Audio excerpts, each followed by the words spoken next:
To be smart.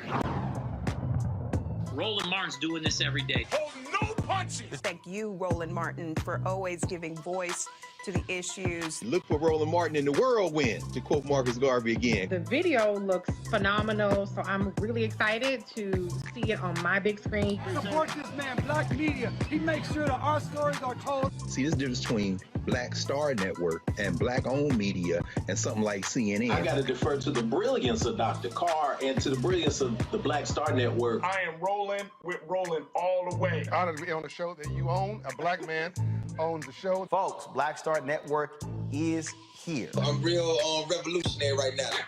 Roland was amazing on there. Stay black. I love y'all. I can't commend you enough about this platform that you've created for us to be able to share who we are, what we're doing in the world, and the impact that we're having. Let's be smart. Bring your eyeballs home. You can't be Black-owned media and be scared. You dig?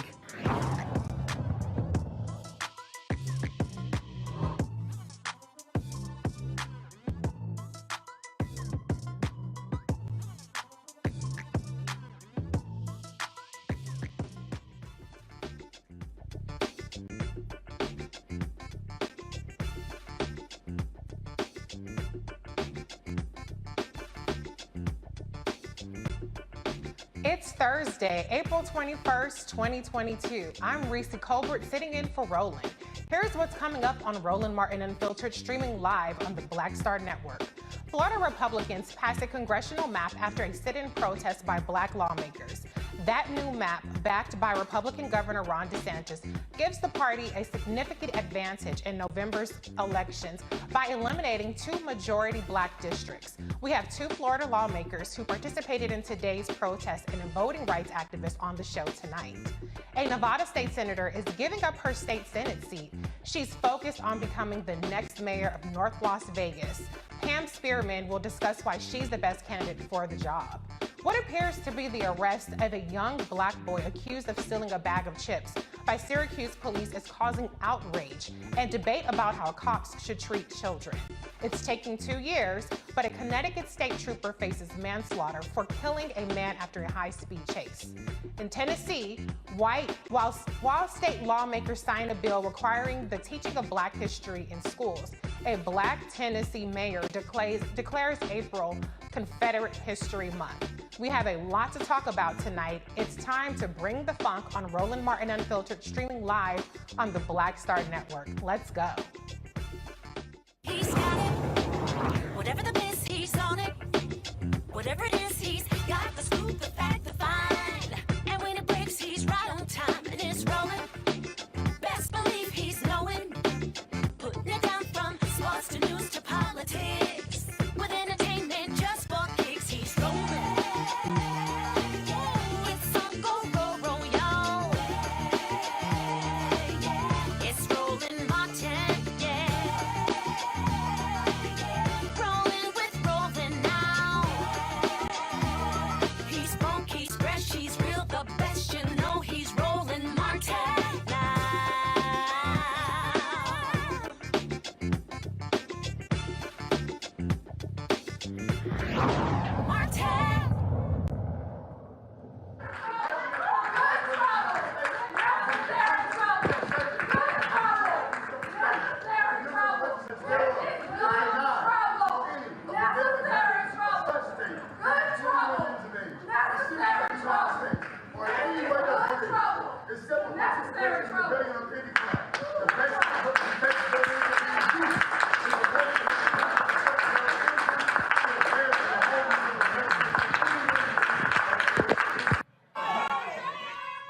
That was the scene today on Florida's House floor. Democrats shut down the special session to approve a new congressional map Governor Ron DeSantis demanded lawmakers pass.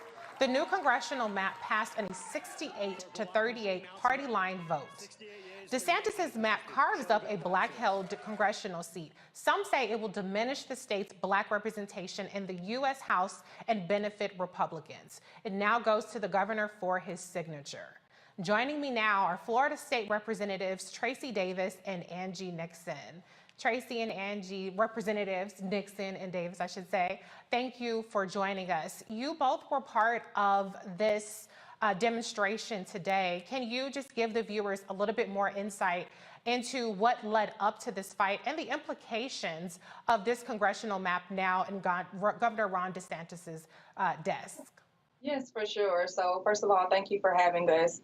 So what we witnessed today was a direct attack on democracy after taking part in good trouble, necessary trouble, a peaceful sit-in.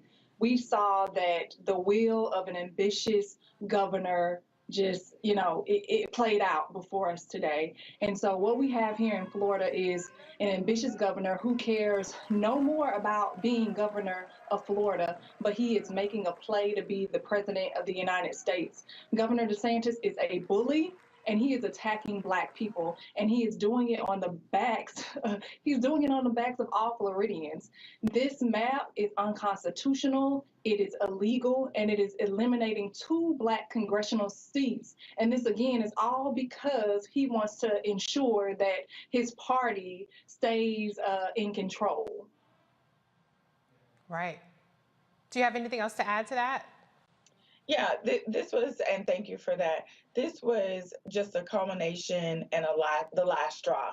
Over the last 2 sessions, it has been a complete attack, like my colleague said, on Black people, from the individual freedom bill, the Stop Woke Act, to the elections bills that we've dealt with here in Florida, to just the Don't Say Gay bill, to also the anti-protest bill.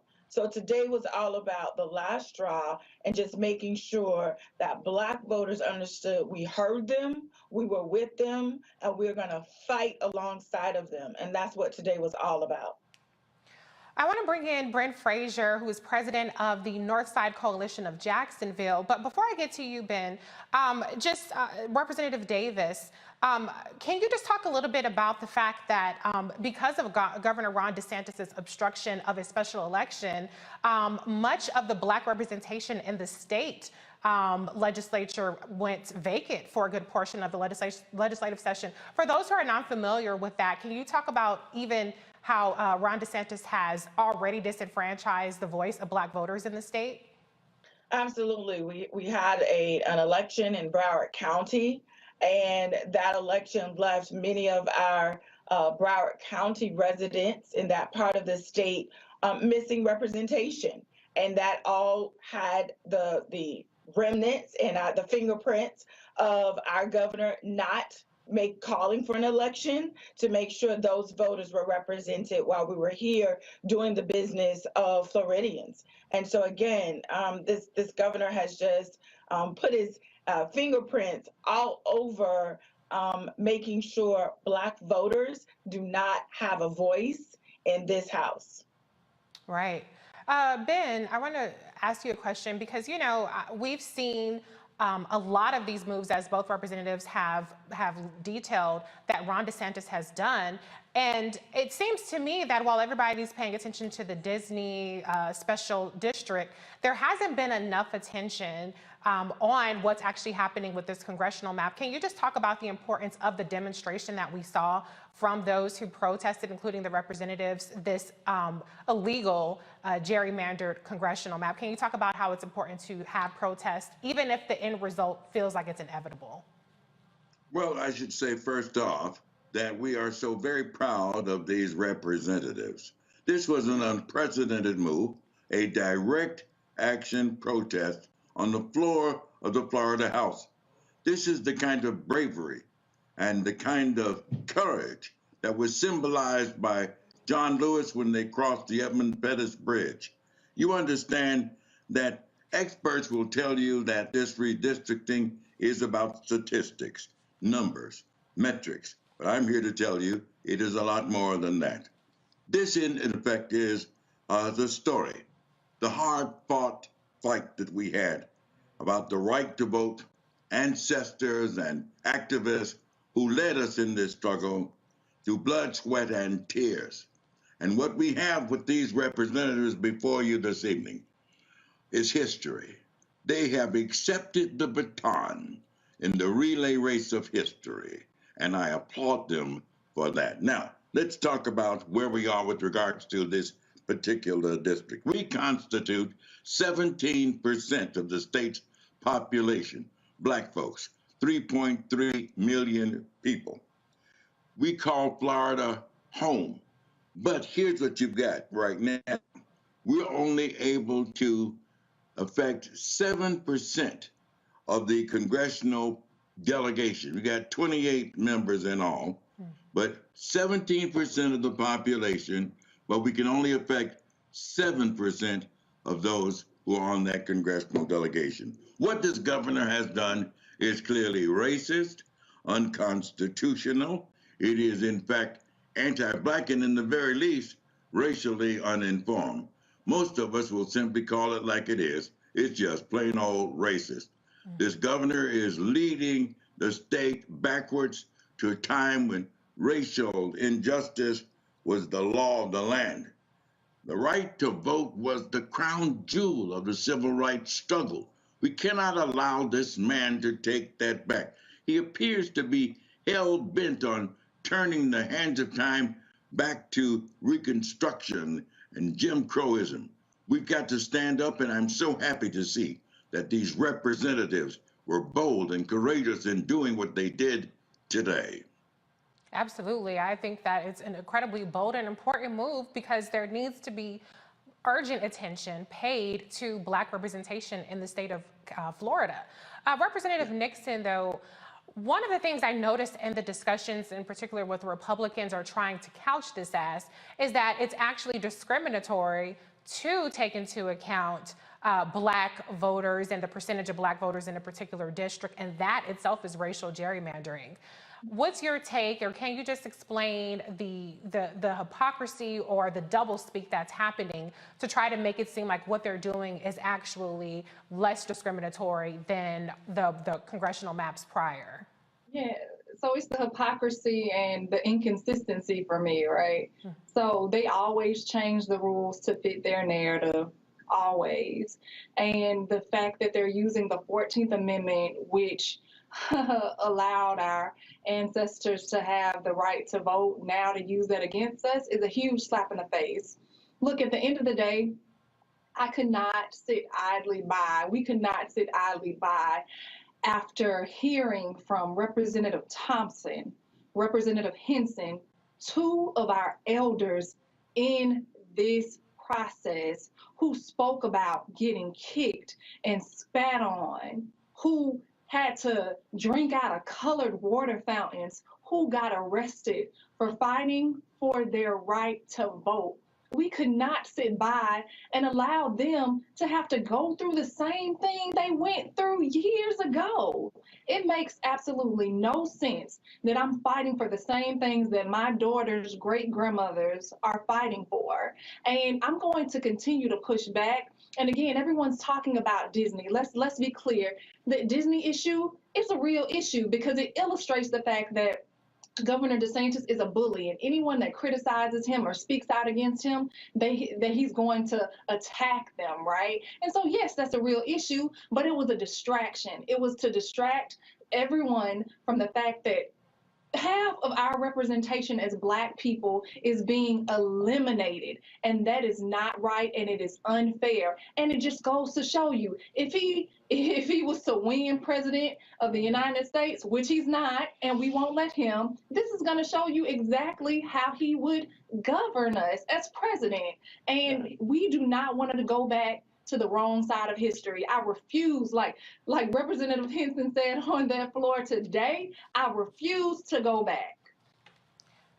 Well, I hear that. And before he can get to president, he's on the ballot actually in the fall. And so that's one way to stop them. And you also cannot gerrymander the Senate. So, you know, there's a Senate seat that's up for election this year. So hopefully the kinds of advocacy and the protests that you all are doing will draw attention to the fact that there are still races to be won in Florida, and the implications continue to be incredibly great. But I do want to bring in the panel on this, if we could keep you guys for a little bit longer.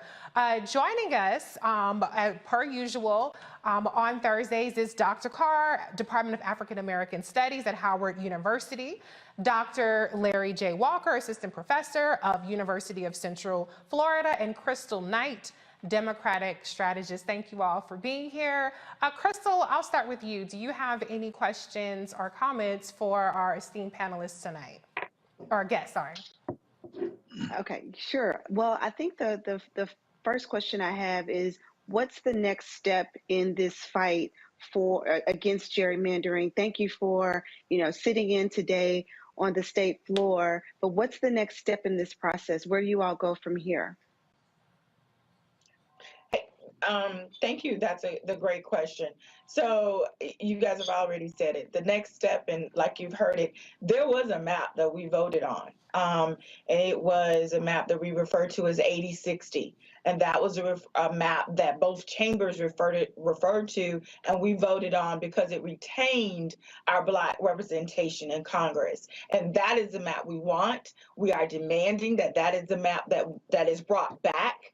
But other than that, we know we're dealing with a governor that's not pretty much going to listen to what we're doing. And that's why we were here today with the peaceful protest.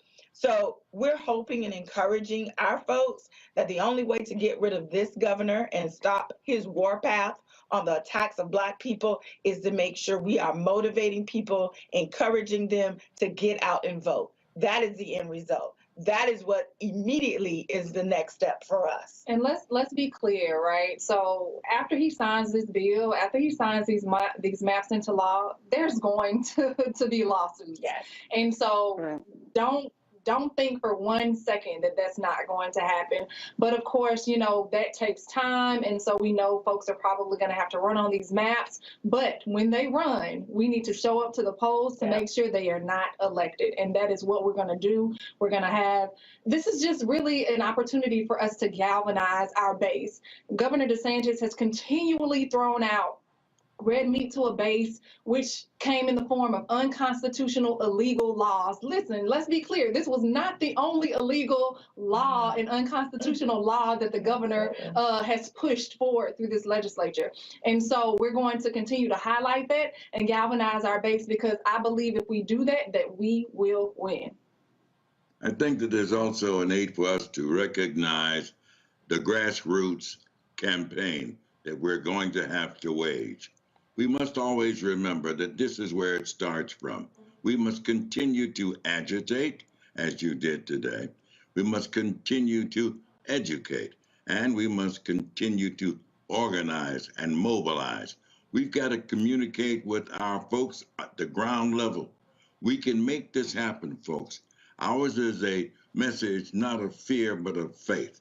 We start here, but we're going to end up there. We will rise. As the saying goes, the arc of the moral universe is long, but it bends towards justice. We must continue our struggle until victory is won. That is very inspiring words. I'm going to go to Dr. Carr. Do you have a comment or question for our guests? Yes, thank you, Reese, and thank you all for waging the fight. With all due respect, I don't look at the cornpone governor of California, of Florida, as a bully. He's a punk. And so that in mind, I mean, a bully has some strength. This punk needs to be dealt with as a punk. And I'm saying that, and I guess I have a couple of questions. Number one, why is this man's approval rating in the mid-50s in the state of Florida? And the other question is, you're absolutely right, as we know, it's going to go to court. Isn't there an amendment, the Fair Districts Amendment in the California, I'm sorry, I keep saying California, in the Florida Constitution? Do you expect the Florida Supreme Court to uphold that amendment as constitutional and thereby restore the districts? And do you expect the Supreme Court, as you say, they're going after the 14th Amendment, to uphold these racist maps by the White Nationalist Party and the punk governor of Florida? Dr. Carr, that was a lot. That was a lot in that, but I'll try to address the first one where you said he's a punk, and I think we agree, and so we thought today was time for us to stand up to this punk that we normally don't refer to as our governor. He's someone else's governor. So that's number one. You also asked, do we think the approval rating for this governor? We know Florida is not racial, right? It's not a blue state all the time. Florida is the South. Florida is the South. People think South Beach, but it is the South. It is a red state. South. Yeah, it's a red state. So it's Republican led, and so we are dealing with a Republican led legislature. So that's why his approval rating is so high. But everyone has to be knocked off that pedestal every once in a while, and that's what we intend to do. And as far as the courts, we know this is going to be litigated. We actually know this is going to be several lawsuits, but the courts have not necessarily been friendly when it comes to democratic outcome. So we don't necessarily hold a lot of faith in the courts, but he did ask them for an opinion, and they did at earlier in this year refuse to give it to him. So they will push back from time to time. But fair districts was something Florida decided on in 2010. It is our job as legislators to hold up what the voters wanted, and we are doing that.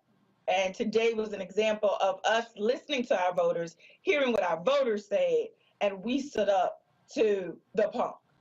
And look, so the main reason all of this is happening is because in 2018, a Black man came so close to becoming governor of Florida.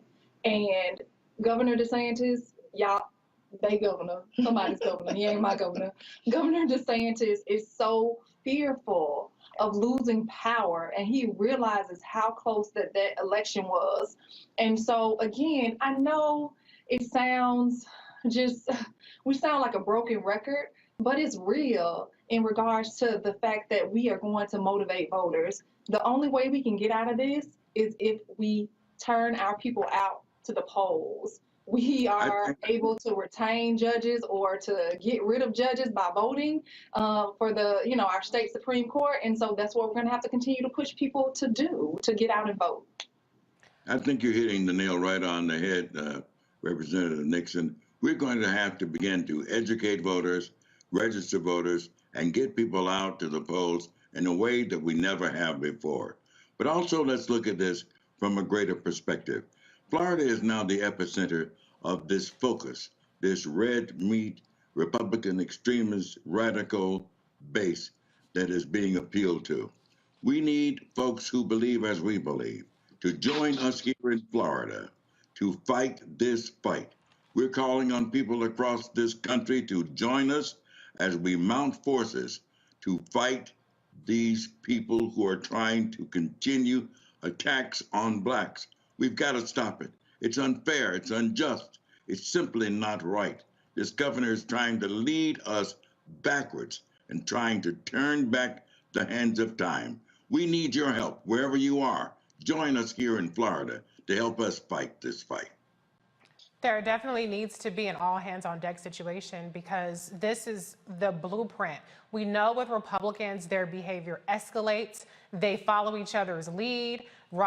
Governor Abbott down in Texas started off with the most extreme gerrymandered map, and then Ron DeSantis said, hold my beer, I will raise that. So we definitely cannot allow this to stand in any states because then it only further emboldens them. Dr. Walker, last question from you before we have to go to a break. Yeah, really quickly here. I think Mr. Frazier hit on it in terms of Florida being the center of culture wars. And I wanted to ask the state representative, first of all, thank you for your commitment to democracy. But I also want to ask you in terms of like GOTV, efforts, right? So this is happening. Florida is the epicenter. What are you hearing at the federal level in terms of some of the support you're going to receive for the elections this year that we know are very important in the state? I guess I'll take that because I work in I work in campaigns and with organizations, just trying to drive out Black voter turnout. So in all honesty, folks have been a little hesitant because they, of course, have, as you all stated, have saw his approval ratings. However, I think because of what we did today, and I think because we're gaining traction and folks realize that we're going to be out in the streets with the people, we are no longer being politically correct about things anymore because our lives actually do depend on it. I think we're going to start getting some funds down and some resources to come to our area. And so we are super thankful for that. I've gotten some phone calls. I have some meetings already set up next week.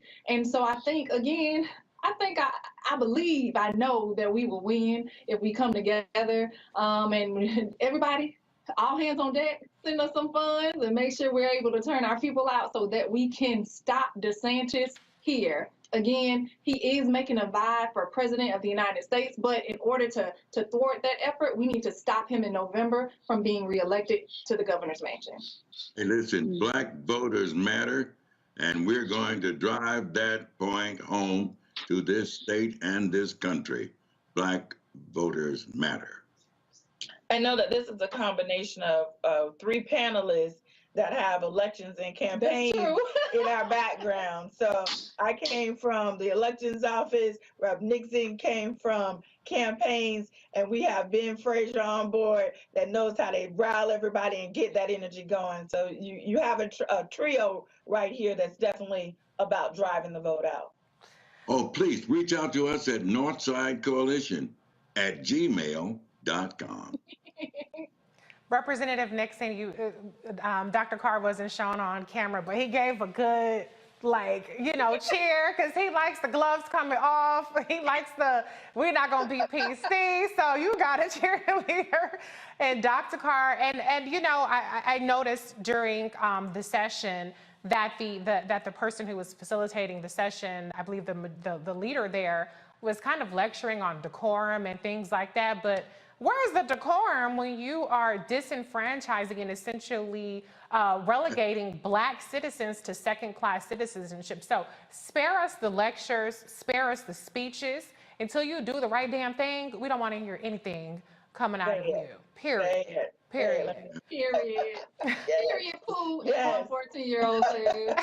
Exactly. Yes. And then just one last question. Oh, sorry, Doc. Did somebody have something? I felt like I heard something. I just wanted to again applaud these folks, these politicians, these elected officials who are brave enough to stand up and to make a stand and to speak out for what is right.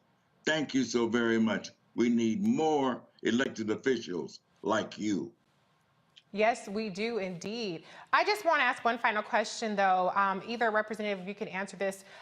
Congressman Al Lawson is one of the people whose seat is in jeopardy. Congresswoman Val Demings is running for Senate, so she's not running for re-election there, but her seat is another one that has been gerrymandered to the extreme. Is there anything that you guys are doing, or is there anything that's being done to help these specific candidates that are the electeds who would be affected by this congressional gerrymandering to get them more resources? Well, we have been in contact with Congressman Lawson, and he's released a statement, but I think he's tried to stay in a median area because he doesn't want to talk about incumbency, right? And he doesn't want to be accused of always being in front of the camera talking about incumbency because we are dealing with his district. So as far as dealing with the district and talking with Congressman Lawson, we are here with him. We're here to support him through this, and we're here to support any candidate that feels the need to attempt to run for this seat. I mean, again, it's candidates we need, and we need our voters up, out, educated, and voting. So we're here to support him through this. Right. As we continue this legal struggle, we simply will continue to rally, to march, to demonstrate, and to make clear our dissatisfaction with the racist policies, practices, and procedures that this governor is affecting here in the state of Florida. And one thing would be great is to prove to Ron DeSantis and to these Republicans that you can gerrymander Black folks out of districts to where white folks are the plurality or whatever, but Black people can compete even if it's not a predominantly Black district. So hopefully they'll be proven wrong, that people like Al Lawson or whoever runs for the new district that's Val Deming's seat will be redistricted to. Hopefully that we can prove to them that they're gonna have to try even harder, because we can still compete anyway, regardless of what kind of roadblocks they put up. So thank you all for being with us. Ben Frazier, thank you so much for your advocacy. Representatives Davis and Nixon, thank you for your fearless leadership today, along with all the folks who protested and drew attention to this that I don't think would have been there but for the protest that you staged today. So thank you so much for being with us. Have a good one. You too. We have a lot more to talk about. You're watching Roland Martin Unfiltered on Black Star Network. We'll be right back.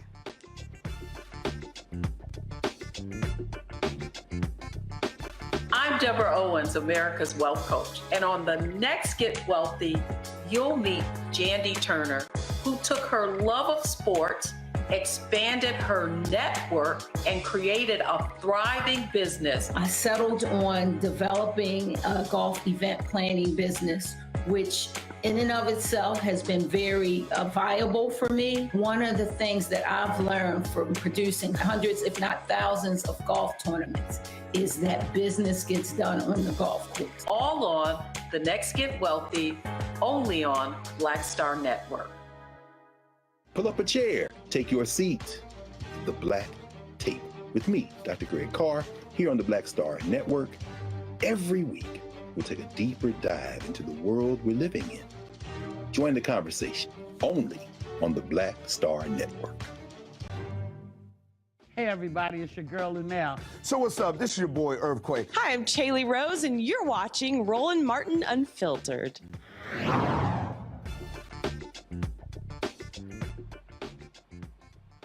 Midterm elections are approaching. Also on those ballots will be state and local government races. In Nevada, State Senator Pat Spearman is running to be the next mayor of North Las Vegas. Her platform consists of issues surrounding economic development, healthcare, and the LGBTQ community. She joins me now from Las Vegas. Welcome to the Roland Martin Unfiltered Show, Senator Spearman. Thank you for being here with us tonight. Oh, thank you, Reese. It's a pleasure to be here. And, you know, I was listening to the last segment. I'm fired up. Yeah. I'm fired up. Yeah, we got work to do. Yeah, absolutely. So I want you to set the stage for the viewers out there and just tell us the state of the race down there in North Las Vegas. I know that there are some interesting things that people will be interested in. Like, for instance, you have an all-Black field of candidates that are running to be what would be the first Black mayor of North Las Vegas. Another interesting part is that the current mayor is actually a Democrat who changed his party affiliation to Republican to run as a Republican candidate for the governor race down there. So tell us a little bit about the state of the race in North Las Vegas as you see it today. Well, thank you. It is quite interesting, and I think probably one of the most interesting aspects of this race is that the only demographic that is in the race are Black people. There should be sure there are some really nice people in the race. I just have a real different opinion than the other 6, I think it might be 7. I believe that I really am the most qualified for the race. Let me say a little bit about the current mayor changing parties. I look at it like he simply took off the mask. He realized that October 31st was long gone and took off the mask because most people knew already that he was indeed a Republican. As a matter of fact, he is the one that was in the seat that I won outright in 2012. And Democrats rallied around my candidacy then because they wanted, quote, a real Democrat to represent them. The race that we have now is myself. There is a city councilwoman who's in the race. There are a couple of veterans. And then there's someone who is an entrepreneur. And as I said before, all of them are good people. I just have a difference of opinion in terms of their qualifications versus mine. I know that not only am I ready on day one, but I've got the kind of vision I know that I can cast and get people to come on into this tent, if you will, so we can move our city forward. For years, North Las Vegas has really been kind of like a stepchild of Las Vegas. There are more than 40%, 42, 43% of the households here who are either service workers or members of some type of a union. Yet, when you look at what happened during COVID, North Las Vegas residents were hit really, really hard. And there have been some opportunities to help the people who lost their jobs, who were downsized, people who are losing homes, people who can't pay the rent, all of those sorts of things. There have been some opportunities to do that, but the current administration has chosen not to. And recently, not only have they chosen not to do something in COVID, but there is a real issue with one of our historically Black communities. It is a community that was established when segregation was here in Las Vegas, and that is Windsor Park. I had an opportunity to walk and talk to those people who are over there, to the residents over there. They simply want to hang on to their homes. These are people who live in the house that their grandparents bought. These are people who live in the house that their great uncle or aunt bought. These are the people who look out across the street and they see this is the street where they had their Easter egg hunt. That's where they played stickball, all those sorts of things. And what has been happening is that the city has determined that they want to use Windsor Park, a current neighborhood. They want to use that and turn it into a light industrial zoning. And the people there do not want that. And this has been happening for years, Senator Dina Neal, one of my colleagues, God bless her, she is, I tell people, she's probably the only one that I know that can go to a knife fight with 7 rubber bands and still win the fight. But she's been fighting for the people of Windsor Park for a long, long time. And she made me aware of it sometime last year. This has been going on a long time. There has been benign neglect. There are homes that have literally fallen apart. There's street lights that are out. There was trash in the streets that the city never removed. There are graffiti. There's graffiti on the walls, et cetera, et cetera. Yeah, I mean, you just go on and name it. Historically Black neighborhood, and now the city wants to close it down. I hope that some of your viewers are listening, and I really hope that they will begin to have some type of a campaign to help the people of Windsor Park save their neighborhood. And if they will do that, I believe we can make a statement, not just to this current administration, but to future administrations. Look, take your hands off of our history. It's not about the money that you plan to offer us. It's about the memories. These are people who worked hard to get the homes that they have, and I'll be doggone if you're going to just come in and say, we're going to erase you and we're going to put up light industrial, whatever that means, Yeah. I'm sorry, I'm on a soapbox because I really feel bad. I feel poorly for the people because right now they have no voice. The person who should be representing them has said nothing, As a matter of fact, has been by default, has been complicit in her complacency. And does that person happen to be somebody that's one of your competitors, or how does your position in terms of supporting Windsor Park, this historically Black neighborhood, track with your opponents in this race? I will say this: if you show me what you've already done, I'll know what you're getting ready to do. And if you have neglected the neighborhoods, the historically Black neighborhoods that are in your ward, if you've already done that, why should we turn the keys to the city over to you so that you can do that en masse? And that's all I'll say about that. Okay, noted. That's a valid point. You know, when you're talking about, issues of economic development, to your point, that can be a double-edged sword, particularly for Black neighborhoods, because they like to bring in economic development, but sometimes it's at the expense of the property values, sometimes taking over the properties, whether it's infrastructure or any number of things. Can you talk a little bit about your economic development or your economic priorities for the city of North Las Vegas, and how does that take into account issues of equity for its citizens? So North Las Vegas is the only city in Southern Nevada that is not landlocked. We have several hundred acres that has been undeveloped. There is a part of the acreage that is just north of the city called Apex.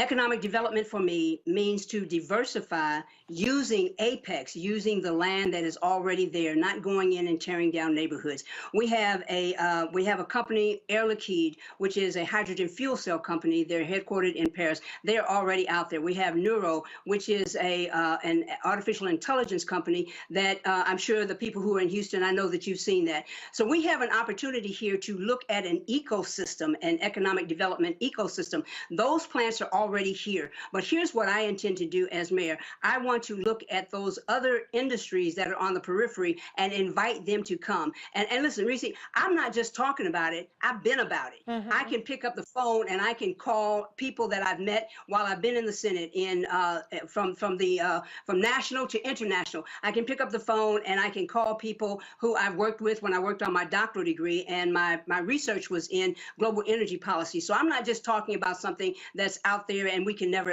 attain it. I'm talking about something that I know that we can have. And so neighborhoods that have been neglected will once again be respected, because we're not going to go in there and tear them down. We're going to use the land that has not been developed, and we're going to cast a wide vision and look at the ecosystem, because once you get industrial companies out there, once you get advanced manufacturing, all of those things, now you're talking about opportunities for entrepreneurs, because somebody's got to supply the toilet paper, somebody's got to feed them, somebody's got to clean it, somebody's got to fix the whatchamacallit when the duflachi falls apart, and the thingamajig, nobody knows how to fix that. So I'm talking about economic diversification using the industries, the energy industries, the technology industries that are already there. And I'm talking about using that to be a base for the ecosystem that we can create. And not only is it just a base of the ecosystem that we can create, we're talking about jobs that start, most of them start at $25 an hour. And that doesn't even include benefits. Now, what does that mean? That means for someone who gets a job that starts at $25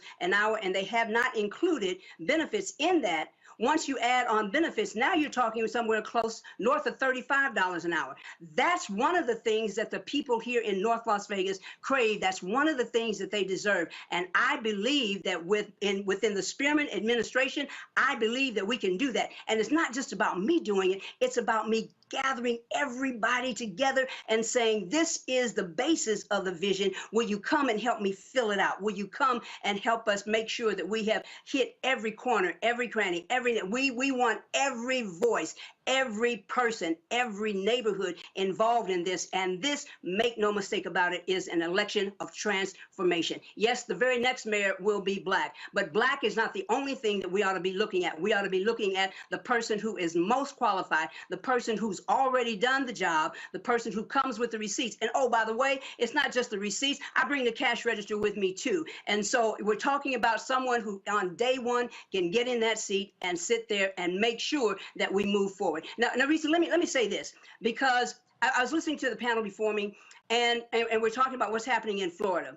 I hope everyone realizes that Florida is a microcosm of the political platform and plan that will be used in 2024, because you're looking out and you're seeing people who look like us. You're seeing people who may even talk like us, but they are not about us. I think it was Zora Neale Hurston that said, all my skin folk ain't my kinfolk. And so the Republicans are co-opting many people in the Black community, and I don't know how they're doing it. You know, the thing that comes to mind with Easter being last Sunday, the thing that comes to mind is, what are you going to get for those 30 pieces of silver? Once you sell your neighborhoods out, once you sell your people out, once you sell freedom out, once you sell equality out, what are you going to get for those 30 pieces of silver? And so I hope that people all across the country, to include here in Nevada, recognize that Republicans are playing in every race, every election, every race, every seat. That's what's happening. And just because they have gotten someone from the Black community, from the brown community, from the LGBTQ community to come, and they've co-opted them, just because they talk like and they look like us, all my skin folk ain't my kinfolk. Well, we definitely know that. And, you know, we can't only We hear this all the time. Usually it's to try to diminish a black candidate versus a non-black candidate, but it's even more so critical when we have a race that has an all-black slate of candidates. You have to look that much closer and not just any, many, mighty, mo, because everybody black will all be good. So thank you, Senator Spearman, for joining us tonight. Tell people how they can support your candidacy or learn more about your candidacy. Sure. Please go to patspearman.com and learn about our priorities. Go to patspearman.com. And if you have additional questions, you can send them to us at pat@patspearman.com, and I'll make sure that we answer it. This is a race that we must win, and we must win it with someone who is qualified, someone who can go the distance, and most importantly, someone who has the fight in them and will take the fight to people who want to tear down our neighborhoods, who take the fight to people who want to destroy our future, take the fight to people who care nothing about our seniors, take the fight to people who don't want to pay attention to our young people. PatSpearman.com. I'm the one that needs to win this race, and I'm working hard to do just that. So, Reese, thank you. I appreciate the opportunity to be on this platform. God bless you. Thank you, Senator. There is more to come on Roland Martin Unfiltered. We'll be right back after this break. You're watching Roland Martin Unfiltered on the Black Star Network.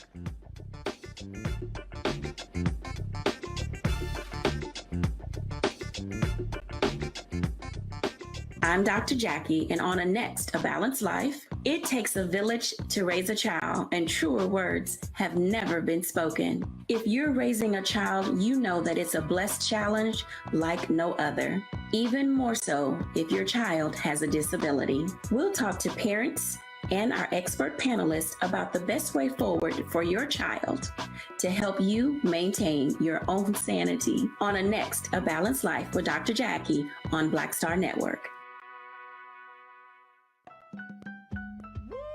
We're all impacted by the culture, whether we know it or not. From politics to music and entertainment, it's a huge part of our lives, and we're going to talk about it every day right here on The Culture with me, Faraji Muhammad, only on the Black Star Network.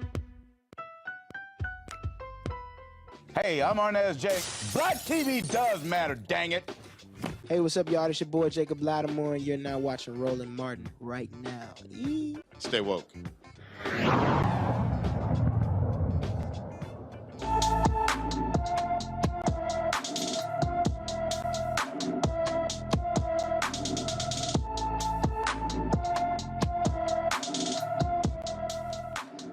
Zakaria Green is missing.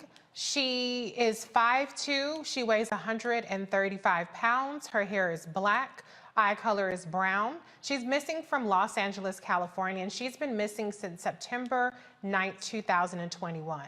The 18-year-old Los Angeles native, I already read all that information. So if you have any information about Zakaria Green, you should call the Los Angeles Police Department at 877-275-5273.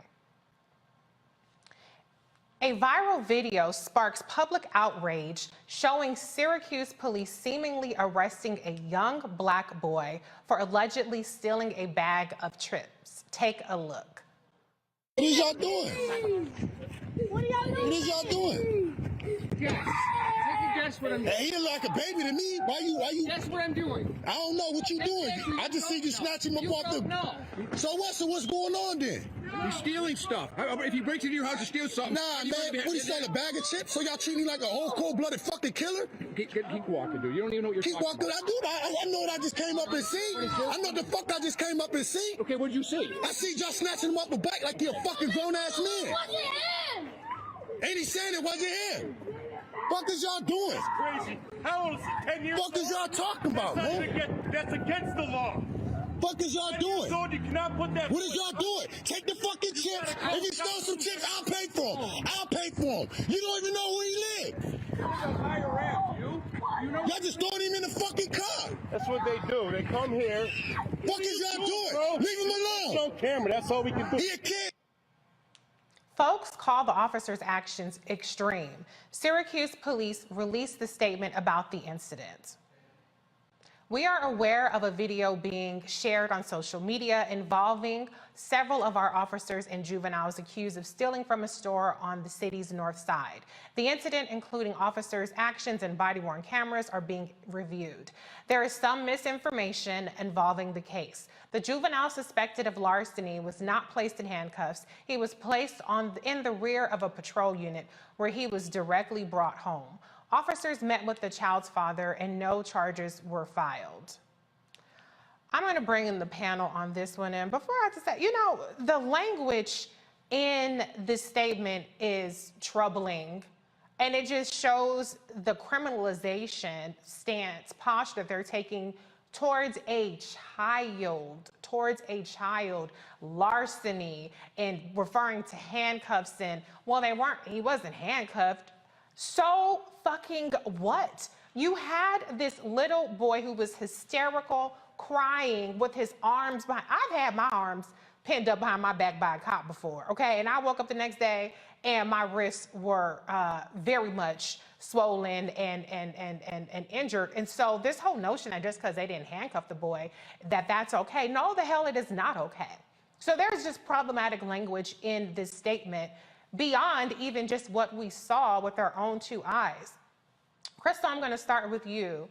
What is your reaction to what we saw on video and to the Syracuse Police Department statement?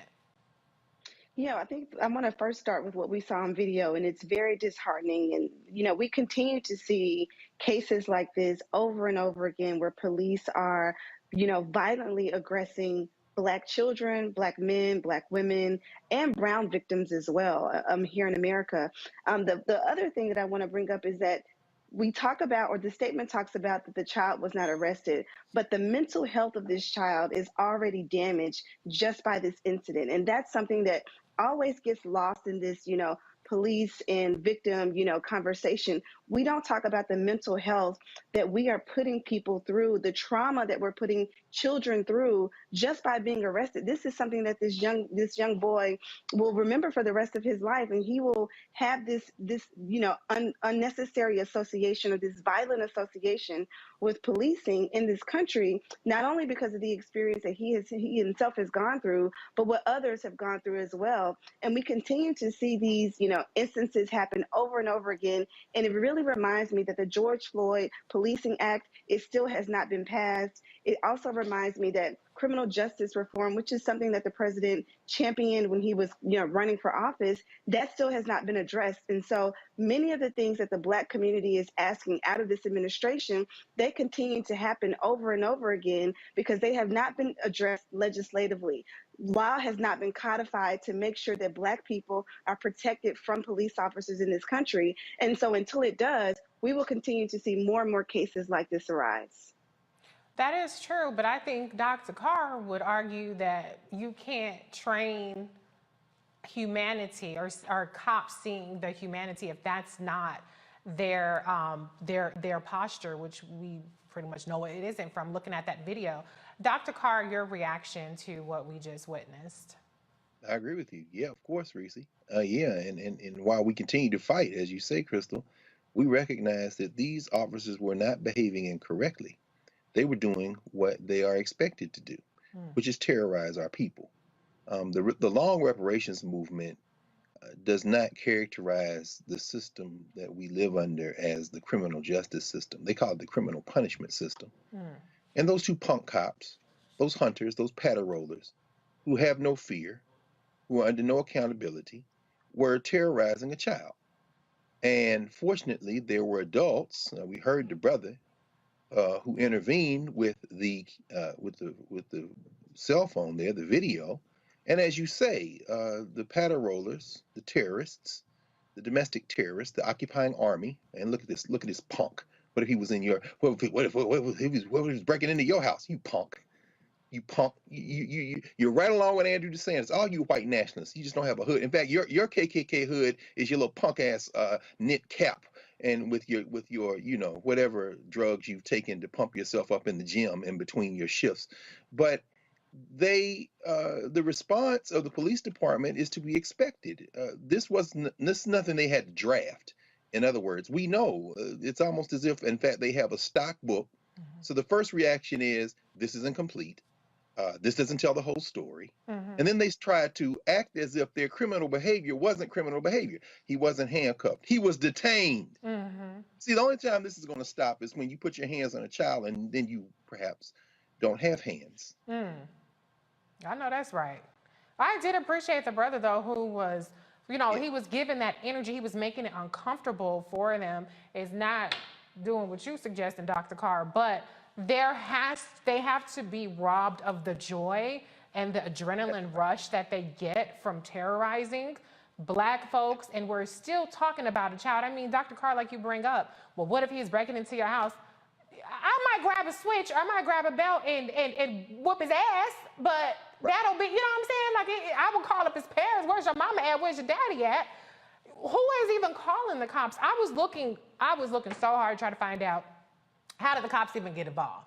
Was it the punk ass store owners that called? Did you call the cops on 3 kids, an 8-year-old and his 2 brothers, over a bag of chips? That's what I want to know. I want that answer, because to Dr. Carr's point, we have to have consequences for these folks that contribute to criminalizing our kids, not just the cops. That store, I'm not saying burn it down like we did in Rodney King in the LA riots, but what I'm saying is there should be a boycott, there should be a protest, there should be something saying, you know, you need to come up with other means to enforce, you know, shoplifting. I'm not saying kids should be stealing, because I know people be in the comments dragging me. I'm not saying that, but what I'm saying is you should not be involving the cops over a bag of chips.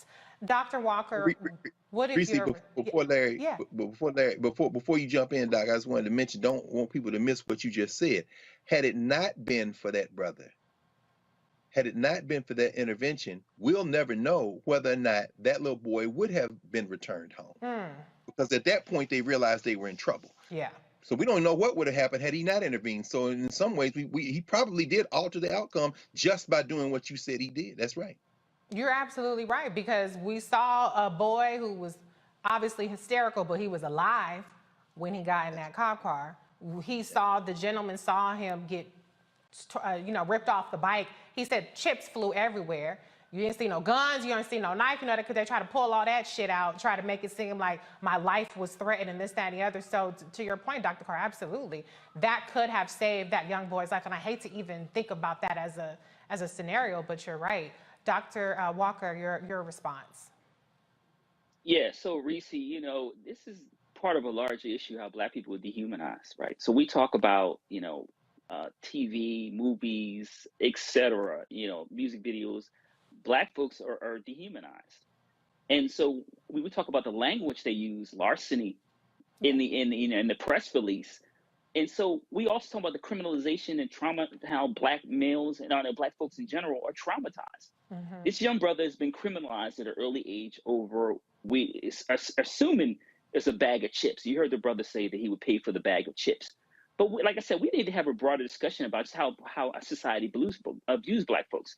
We see also that a lot of research out there shows that Black children are seen older than they really are when it comes to general society. And that's another added issue that Black children have to deal with. They're seen older than they really are.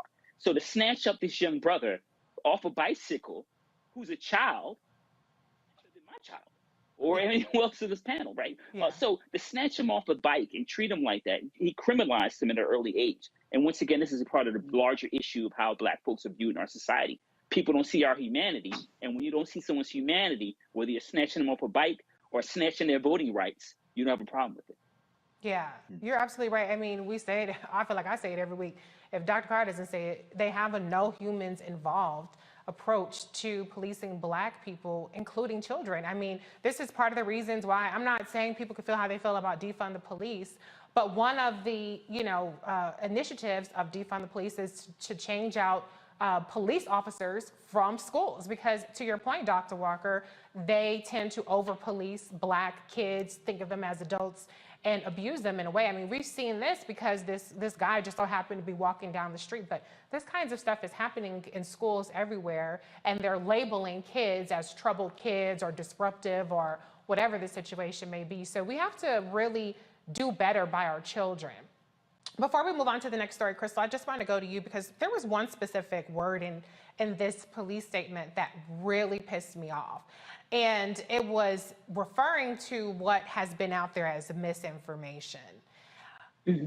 I am adamantly opposed to misinformation. I spent so much time combating it. What we saw was not misinformation. We saw with our own two eyes what this little boy was subjected to, which is unconscionable, knowing that the accusation was that he had a bag of chips, allegedly. That may not have even been true. Can you just talk about, and Dr. Carr also mentioned this a little bit, just the way now that, words like misinformation or, how he said earlier, well, what happened before or what happened after are really being used to undermine accountability for these police officers. Absolutely. So what we know right now, based upon the case or the video that we saw, we know that the police officers roughly handled this child. They were very aggressive. They were also very terrorizing and traumatizing to this young child. One of the things that we've seen police departments do across the country, they are co-opting the language of activists, right? So they're co-opting this whole notion of misinformation and disinformation because it sounds good, it's catchy, it's the smart thing and the savvy thing to say right now, but there's no misinformation or disinformation in what a video has shown. And so what they're essentially saying is, are you telling me that my eyes are lying based upon the video that I saw? And so we continue to see police departments do this because they're protecting the blue. That's one of the things that's embedded deep into the culture of policing in this country, is that they protect their own. And even when they're wrong, they tell you that something is right or something is wrong to make you believe over and over again that what you saw wasn't true. And so we've seen this happen throughout history. We saw this happen in 2020 with the big lie. If you continue to repeat something, if you continue to state something over and over again, people will begin to question, well, did I really see what I saw? Is it really true what that thing is? And so that's why they use that term. And it's no coincidence that they use it. They're using it on purpose because it's a language that we are hearing activists and people who are quote unquote progressive use about misinformation and disinformation. They're now just using it against something that was illegal that they did. You're absolutely right. I think that's such a good point about how they are co-opting the language. You're co-opting the language of activism. So you're hearing what they're saying, but you ain't doing a damn thing better in what they're demanding. So they need to work on that part. But let's move on to our next story. In Connecticut, in Connecticut, a state trooper is charged with manslaughter for the 2020 fatal shooting of a Black man. Trooper Brian North turned himself in to the state inspector general Tuesday night. North fatally shot Mubarak Suleiman in January 2020 after a high-speed chase. Suleiman was still in the driver's seat when he was shot. North posted a $50,000 bail, was placed on paid administrative leave, and his police powers were suspended. The Inspector General's officer's report said the shooting was not justified, even though North had told officials that he feared Suleiman would attack other officers with a knife. In Ohio, a former police chief pleads guilty to trafficking machine guns. Dorian LaCourse entered a new plea agreement to 3 charges: conspiracy, making false statements in records, and making false statements to the ATF. He helped 2 Indiana gun dealers sell machine guns from 2015 to 2019. LaCourse initially pleaded not guilty in 2021. The other 2 men involved also pleaded guilty.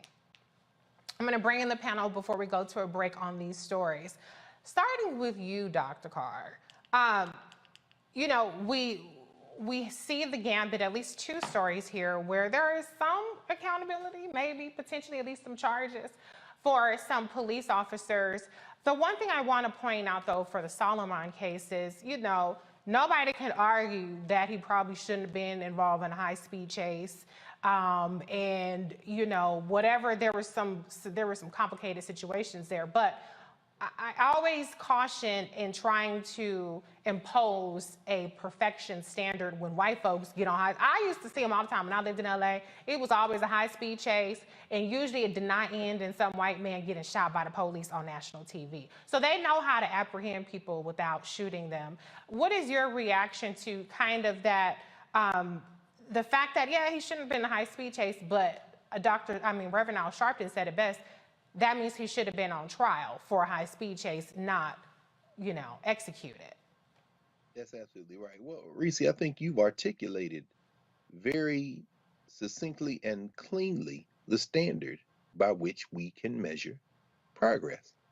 Would this have happened if the person had been white? It's very simple.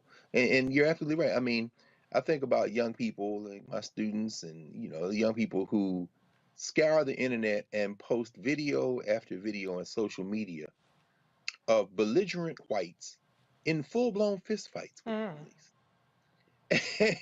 And you know, underscoring the point that you raised. I mean, this young man should be alive. Brian North got 2 more years of paychecks, and who knows whether he will be convicted. And in the case, of course, with the Ohio police chief and these 2 Indiana gun dealers, I mean, we live in a society that not only tries to humanize the police, but celebrates them as the most human.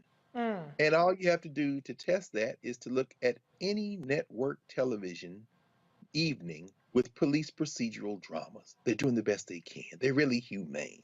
Yeah. These cats are straight up selling guns across state lines.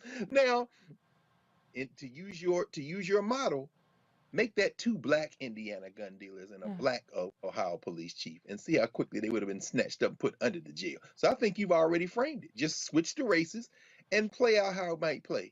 And I think there's the answer. You framed it for us.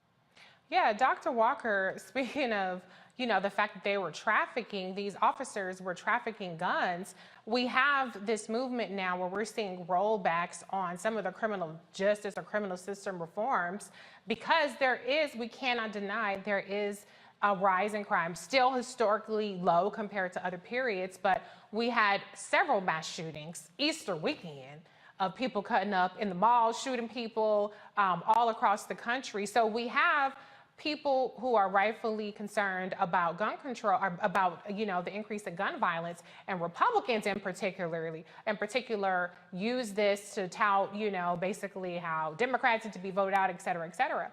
But then you have cops trafficking guns. They put hundreds of guns out on the streets, and these guns were supposed to be, now you could argue, I don't know if cops need to have assault rifles and these high capacity, you know, weapons either, but these are the weapons that are intended for police departments, and they're putting it out there on the street and making a crap ton of money behind it. What's your reaction to that part? Yeah, so, you know, Reese, I think the conversation, the rhetoric on you know, curbing gun violence is interesting, particularly as it relates to this case, right? So President Biden's talking about ghost guns. The mayor of a city like Baltimore talked about ghost guns. You've heard that conversation about ghost guns in various jurisdictions throughout the country. But you compare that with this case in Ohio, when they are just out trafficking, right? So that's what they're traffickers, right? Yeah. They're not law enforcement anymore. They're traffickers. So it's always interesting in terms of language we use when we describe people, right? Because they're not officers. They're not following the law, and they did this purposefully, right? So they knew what they were doing, and then they made money off of it, right? So they're gun traffickers. So I think, once again, when it comes to these kinds of issues, first of all, like I said, we had to talk about police reforms, right? So we've been talking about this for years, and we talked about it. My colleague talked about it in the last segment in terms of some of the police reforms. But we constantly are seeing these stories about law enforcement not only taking advantage of citizens, but taking advantage of systems in place to ensure we don't see this kind of corruption.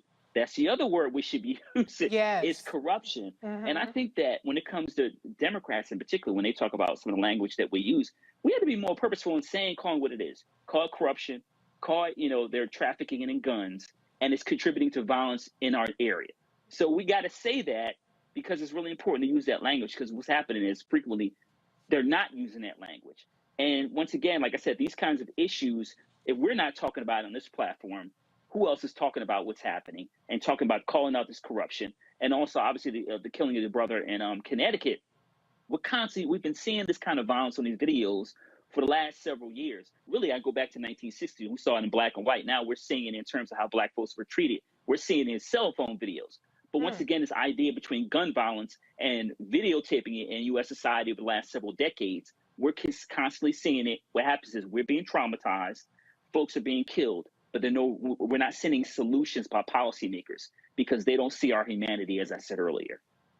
Yeah, you're right. And I want to pick up on that point, though, which you made about, essentially messaging, right, about how Democrats are not talking about corruption and things like that. Because I know for damn sure if somebody, burns down a Target in a Black Lives Matter rally, they make it seem like all of Black Lives Matter is Antifa and burning down Targets and black people are looting and they're violent. But then you have cops that are trafficking guns and it's a few bad apples. So we definitely lose the messaging war or the conversations about really moving the needle and talking about how widespread this kind of behavior is, because essentially they use their position to gain access to something that they weren't supposed to have. So what other kinds of things are these cops getting access to? And then they're profiting from it by selling it for exponentially more money. But Crystal, I want to go to you. I don't know where you stood. I'm not trying to start no mess because I know I'm probably on the island over here. I don't know where you stood on Jussie Smollett and his, conviction, all that stuff. I'm not trying to relitigate that, but 2 of the charges that these officers are facing are making false statements. So I'm just curious to see how that part pans out, because when it was a black man, I ain't gonna say he innocent, but when it was Jussie, it was I think they spent millions of dollars actually prosecuting him over false statements. So all I'm saying is I want to see that same energy in prosecuting these gun traffickers for the false statements that they made. What is your reaction to both of these stories and the false statements part too? Yeah, well, I want to first address the gun trafficking charges and just say police are not, or this case about this police officer trafficking guns across state lines, I'm not surprised by that. I don't trust the police. I believe that they're not only gun traffickers, but they're drug traffickers, they're sex traffickers as well. And so we don't hear about those stories, maybe not as often, but they're absolutely planting drugs on victims and then locking them up for said drugs, taking those drugs back, taking the drug money back, and just washing and rinsing. Wash, rinse, and repeat. That's what they're doing. A lot of police officers, a lot of police districts do that across this country. And you know why we don't hear about it? Because they protect their own, which is something that we've been talking about over and over again. And so it's nice to see this one case where it's being highlighted about gun trafficking, but I want to talk about the sex trafficking. I want to talk about the drug trafficking and the illegal money seizures that they're using. And a lot of these officers are also using the drugs that they're also seizing from these folks who are selling drugs. So that's a whole nother, that's another subject and topic. But I think as it relates to what happened with Jussie Smollett, that case is troubling. It's challenging. Obviously, I was actually on this platform speaking about it. And I think, whatever has played out in the case, that is absolutely what it is and how it's played out, regardless of if you believe Jussie or not. It's unfortunate if he were to make up that entire thing, but he has been, sentenced and held to a court of law. I think what we saw in Chicago, we saw prosecutors really make an example out of him. We saw prosecutors spend millions of taxpayer dollars trying to bring down a black man, when really what they should be doing is focusing on the education system in Chicago. What they should be doing is focusing on the high crime that they have in the city of Chicago. And so I'm not here to make any excuse for Jussie's behavior. I think it was inappropriate. I also think 2 things can be true. You can, you can prosecute someone for something that they did that was wrong. You can also hold your own accountable. And so as it relates to these police officers and what's happening in these other states, they need to be held to the same court of justice that Jussie was given. So give these officers the same money time, attention, and media that you gave to Jussie. So those are my feelings as it relates to this. We here, girl. That's all I'm saying. Give it the same energy. Let it be new. Everybody, CNN, MSNBC, breaking news. Let's give all that energy. But we talking about it here too. But I do. And let there be Saturday Night Live skits about it as well. Hello. We can't forget about that. Exactly. Come on. And that's how these people are disgraced, and they make all cops look bad, all that stuff. But before we go to the break, I just want to absolutely highlight the fact that you're talking about sex trafficking and drug trafficking. And these are real things. And in Chicago, they had black sites where they were having illegal interrogations. The problem, though, is who's going to investigate the cops?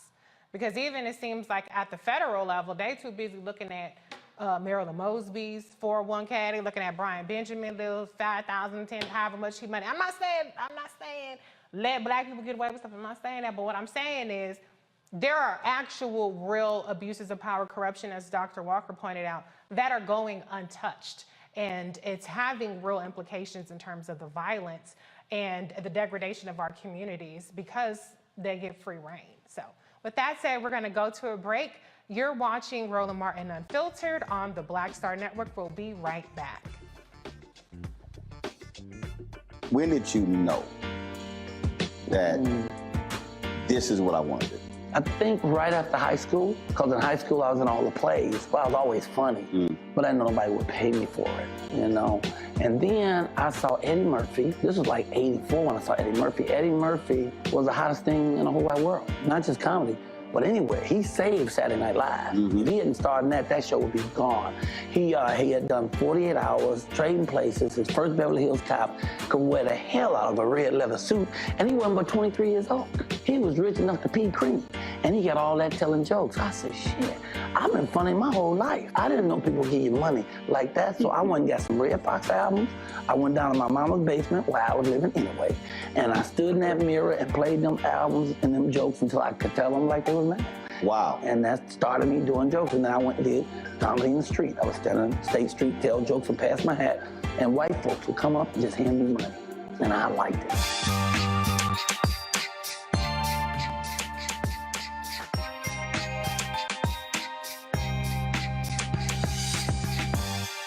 Pull up a chair, take your seat. The Black Table with me, Dr. Greg Carr, here on the Black Star Network. Every week, we'll take a deeper dive into the world we're living in.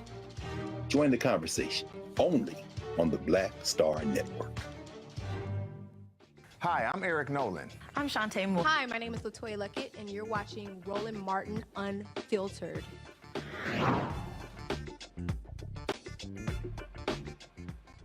A federal judge grants the Black News Channel permission to borrow $1.6 million from its previous financier, Sal Khan. The organization will use the funds to pay vendors and a few staff members while it searches for a new buyer. Last month, the network closed its doors, filed for bankruptcy, and laid off hundreds of employees. Now, Roland did a masterclass on that. I don't think I can top that, so I ain't gonna even try. But what I do want to say about that is I hope that all of the energy that people put into, I didn't even know it was the Black News Channel, I'm just hearing about this and this, that, and the other, and we need more Black news and woo, woo, woo, all that energy, if they do manage to salvage it, which is what this whole arrangement is about, is they're trying to shop the network around. Apparently there is interest in buying it. I hope that y'all bring that energy back to watching it, because it wasn't nobody watching it. That was the problem. But you always can continue to watch and support the Black Star Network and Roland Martin Unfiltered, because we here. We not off the air, okay? And we in the building, all right? But bills are paid, staff is paid, and we're going to go ahead and go on to the next story. The sentencing of 3 men convicted of violating Ahmaud Arbery's civil rights when they murdered him is set for late summer. Travis McMichael and William Roddy Bryan will be sentenced on August 1st. Gregory McMichael will be sentenced 7 days later. The 3 men chased, cornered, and shot Arbery while he was jogging in a South Georgia neighborhood in 2020. I'm going to go to the panel just real quick on this story because, you know, one of the things that was really interesting about the sentencing, right, was that that Ahmaud Arbery's family, they were against the original plea deal because they wanted as harsh conditions as possible, justifiably so. I would too. I would be like, fry them if I were them. And so they really did not want to see them serve what they consider to be easier time at federal prison first. So I don't know. And Dr. Carr, I'm just curious if you would happen to know the answer to this. Would the judge on their own volition be able to determine where the time is served first? Or do you think that in this kind of case, they probably would adhere to the family's wishes and take that into account with sentencing? I'm not sure off the top of my head, Reese, but I think that, I mean, judges have wide latitude. I'm not sure that the Department of Corrections wouldn't step in. And there's probably a kind of pro forma schedule of where folks who are convicted of these types of offenses are sentenced. But, you know, to what you raise, it's difficult because going back to the first story you covered in Florida, one of the fundamental challenges we have is gaining a better understanding of the system we live in. To even expect that the Department of Justice should prosecute and that somehow there will be more justice dispensed if a plea deal wasn't arranged, I think that kind of bespeaks a faith in a system. Now, I don't want to say a faith, that's too strong. A belief that somehow a systemic approach is more corrective than the one that was being pursued by the people who work inside the system. I mean, it's a helpless dilemma. And let's just say you put them in the worst conditions possible. That's still not going to bring young Ahmaud Arbery back. So, yeah, but I do think the judges have wide discretion in this regard. So we'll just have to see where they first serve their sentence. Yeah, definitely. Well, the good news, I consider it to be good news, is they're going to be in jail for a long ass time. So whatever the situation may be, they're going to end up in jail. Crystal, your quick reaction to the sentencing news that we're hearing about. Well, I hope that they, you know, get the longest sentence possible. And I just want, you know, the viewers to not forget that, you know, this plea deal was not even widely publicized. This was something that was really kind of secretive in that the family was really outright and forthcoming and pushing this into the forefront. And the question that's so frustrating about this whole sentencing in this case is, how were they even given a plea deal? How?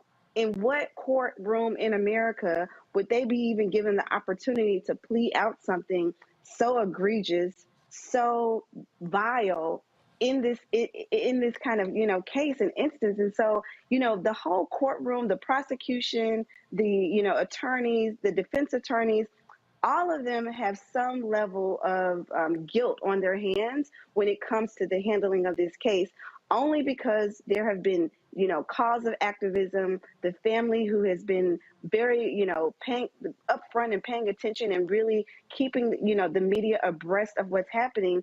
Are we now seeing, you know, this sentencing and what's going to happen with it? But I absolutely believe and hope that these three men get the toughest sentence possible for this senseless killing. And ultimately, as Dr. Carr stated, it does not bring Ahmaud Arbery back, but it does, you know, allow folks to sleep a little bit easier knowing that you cannot just run around shooting and killing innocent Black bodies in this country and getting to walk away and plea your way out of a case like this. Definitely, I completely agree with you. But I will say, I think to the credit of the prosecution, they did get a conviction, which I think with Black folks, regardless of the evidence, regardless of open and shut case, we just saw with the young boy, that's misinformation, a video that we could see with our own eyes. We still hold our breath in these cases, and sometimes they don't end up in, a lot of times actually, they don't end up in conviction. So I think it was important that the family of Ahmaud Arbery got the conviction in court that they were looking for. To your point, Crystal, they did not want the plea deal. But I also think that, you know, like I said, I did just say that they're going to be in jail no matter what. But Dr. Rock, I do think it's important because you don't always get the state conviction. And so you do have to sometimes rely on these federal charges. So do you expect that the sentencing will set the tone or kind of, you know, send a warning shot to people that regardless of what happens at the state level, you will be held accountable at the federal level if you violate civil rights the way that they did for Ahmaud Arbery? Yeah, Reese, I think that's an important question, but I don't have a lot of faith in the system, right? And I'm going to tell you why. First of all, I hope that after August, this brings some kind of peace to the family, right? And because they've consistently, you know, advocated, kept this memory alive because after this tragic murder. So one of the things I want to highlight is in terms of the system, Reese, is they almost got away with it. Yeah. Right? I think You're right. I think that's one of the things that's really important. They nearly got away with it. And if there wasn't more attention brought regionally in the state of Georgia and also nationally, that they would have gotten away with it. This travesty, this murder. So, like I said, first of all, I hope that it brings the family peace. But for me, justice is that we don't have any conversations about stories like this anymore, right? Because this is very easy. It could be me or someone else I care about or someone else that we read about. And so justice in America is that Black folks don't have to constantly deal with these kind of situations, and that we can be free and live peacefully and not have to worry about where our driver's license is every time we're in the car or when we're going for a jog, not have to look over our shoulders to worry if someone's going to grab us and end our lives. And I think that's what's really important. Obviously, like I said, it's great that the state got, you know, a conviction. It was happening at the federal level. But more than anything, Black people deserve peace and joy and need to live their lives peacefully. Well, we can dream. I have a dream that one day that will be true. I can't fill in the blank on the rest of it, but I have a dream. But dreams deferred on this next story because the brother is same old shit. The brother and sister-in-law of former First Lady Michelle Obama are suing an elite private school in Wisconsin alleging racial discrimination against their sons. Craig and Kelly Robinson say the University School of Milwaukee expelled their sons after the couple raised concerns about the treatment of students of color. The couple claims the school failed to provide a safe, inclusive learning environment and repeatedly used stereotypical and harmful content in lessons and assignments. Here's how the University School of Milwaukee responded. Today, a former school family filed a lawsuit against USM. The lawsuit alleges that the school's decision to non-renew the enrollment of the family's 2 children constituted an effort to retaliate against the family for raising concerns about the treatment of students of color and underrepresented students. The former school family has also been in contact with media to discuss their legal case. We regard highly the privacy and confidentiality of our community members, and we cannot comment on the specifics of matters involving threatened or pending litigation. However, we can tell you that USM's enrollment decisions had nothing to do with complaints of inequity or discrimination, and we intend to vigorously defend the school against any claim to the contrary. Since going public, more families have corroborated the Robinsons' claim of discriminatory practices by the school. Okay, now, here's the thing. I don't believe a damn word they said, because if you are treating the kids of the former First Lady's brother-in-law like that, oh, you for damn sure treating the Black kids and the underrepresented kids who don't have any power like crap at that school. You're definitely doing stuff you ain't got no business doing. Because I ain't throwing no shade. I'm not trying to say nothing to cast aspersions on the character, but I don't know Craig and Kelly Robinson to be really like picking up picket signs and out there marching in Black Lives Matter. Maybe they did it and I missed it, I don't know. But they don't really seem like the kind of people that's really trying to push the envelope too far. They probably just wanted their kids to go to school in an inclusive environment. That's my speculation. So if they're raising an issue that has now been corroborated, according to the Robinson family, by 40 families, there's a problem there. Kelly, what's your reaction to, I'm sorry, Crystal, what's your reaction to this story? Well, I think that they are using their means and their access to, privilege and political office to highlight this discrimination case. And that's what it sounds like it is. And the fact that 40 other families have corroborated this, then they're not singled out. They're not, asking for special treatment based upon their political affiliation, based upon their political, their political affiliation with the former president of the United States. And so I think that, any family who has experienced any form of discrimination by any university, any institution, are well within their rights to sue and pursue legal action. And that seems that that's what this case is about, and that's what they're doing. I think the school is obviously embarrassed, not only because, there's legal action being taken against them, but also because of the celebrity associated with this case, in that this is the brother of the former president, or brother-in-law of the former president of the United States and First Lady of the United States. And so it just adds a level of awareness and of heightened, scrutiny and security around this. But I think that they should sue, make sure that other families have voice in this lawsuit as well, and let this university know that they cannot take these kinds of actions in the future and be able to sweep it under the rug. I agree. I'm a firm believer in Black people being more litigious, okay? Call the manager, sue somebody, get some coin if you're being discriminated against, especially if you have the means. Leave a bad review. Hello. Whatever you got to do. Okay. All of that. Better Business Bureau, whatever it is you got to do to spread the word, do that, okay? But Dr. Carr, what is your take, though? I mean, several of the families just took their kids out of the school. Do you think that there is a forcing mechanism for an elite institution like this to really to change their ways? Or, I mean, I'm not saying they shouldn't sue. I'm not saying that they shouldn't draw attention to it, but you from the illustrious Howard, and I'm just curious if you think that that's even like something that could even be forced, given your experience in education. Oh man, Reese, that's a hell of a question. We just wrapped for the semester at the law school this week. My last class was last night, and we actually talked about First Amendment rights and protections in schools. And ironically, the two institutions where you find fewer constitutional guarantees are schools and prisons. There's a lot more leeway given to prison superintendents and to school principals and attendants when it comes to children.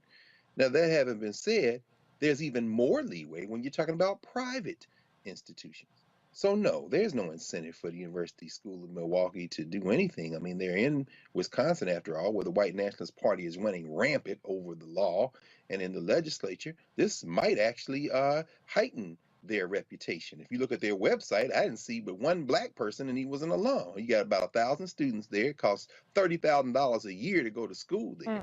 And and it was such a pleasure to see you last Friday when we were at the African American Museum celebrating Jackie Robinson. And one of the things Jackie Robinson said when he almost he had to hold himself back from beating the tar out of a cop on 125th Street. He said after the police apologized to him for the confrontation, he said, "But it shouldn't have to be because it was Jackie Robinson. Right. If I hadn't been Jackie Robinson, they'd have beat me up." So with all due respect to the Robinsons, let me be very clear about this.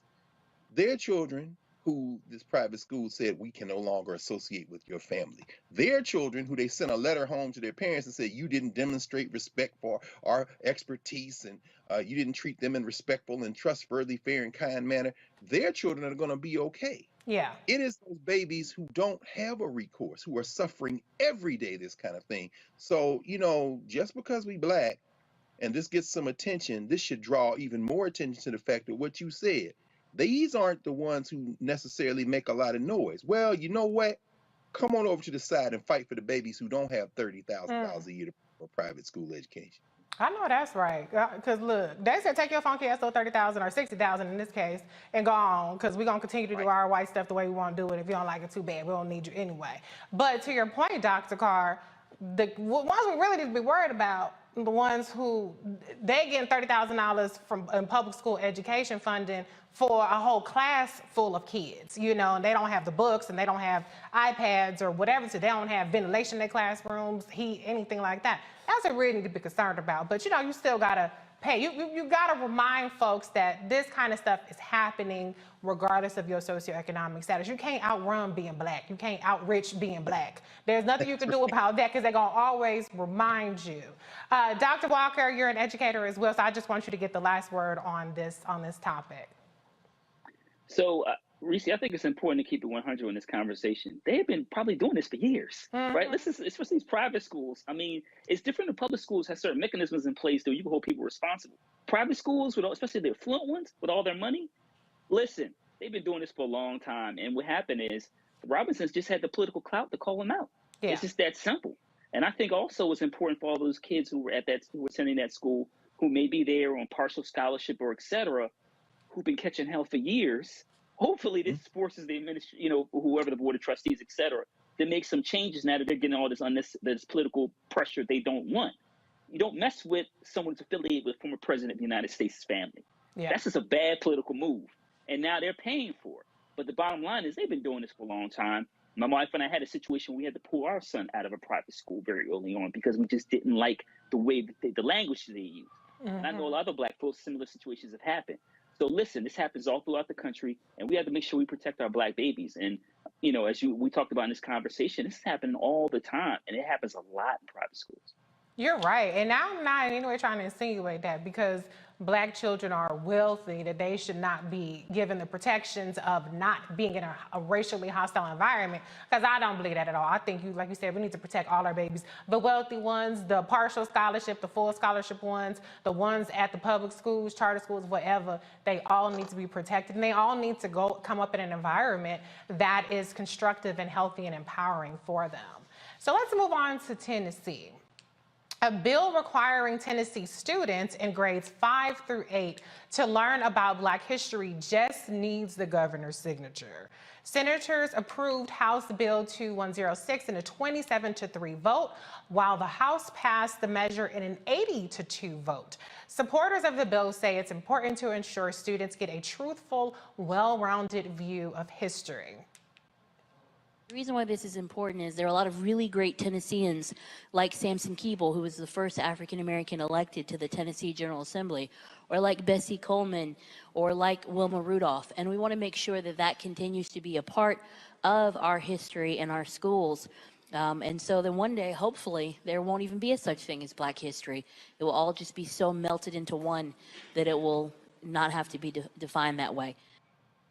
Once the governor signs the bill into law, the State Board of Education will review current social studies books and decide which Black history lessons to add to the curriculum.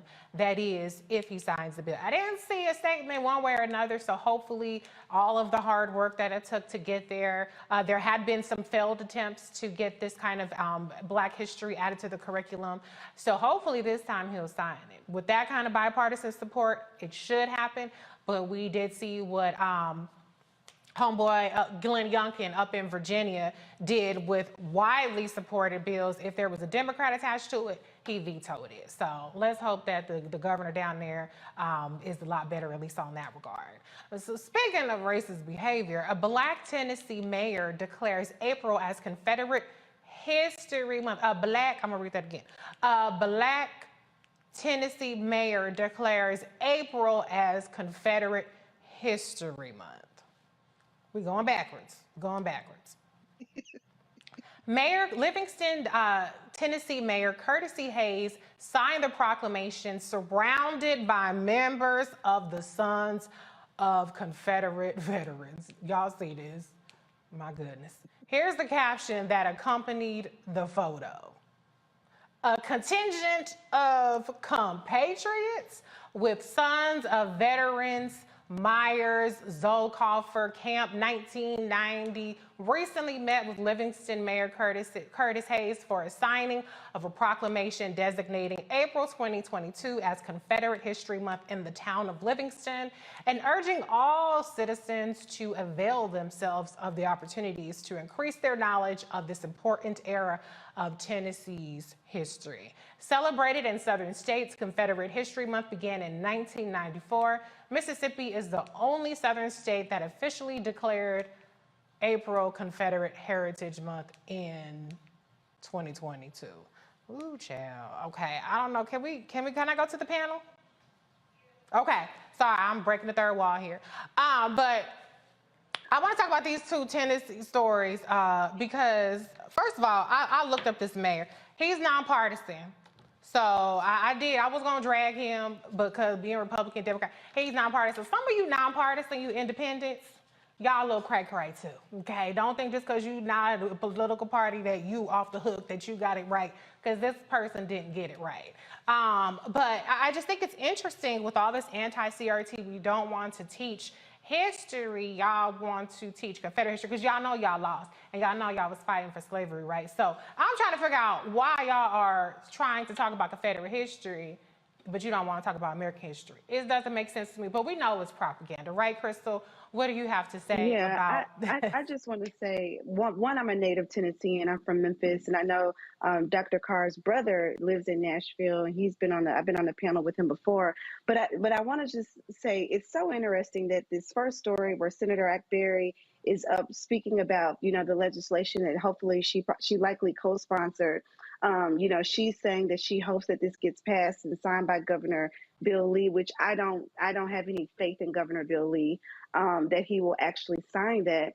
So we have, this conversation about Black history on one hand, and then we have this other conversation where a Black mayor of a small town in Tennessee is essentially, I think we need to check and see if he was drugged. We need to check and see if he was given some kind of sedative to actually produce that proclamation, because I just don't believe that any person in their right mind would do that with all of those kinds of white supremacists standing behind him, draped in a Confederate flag. So my first question is, was the brother drugged?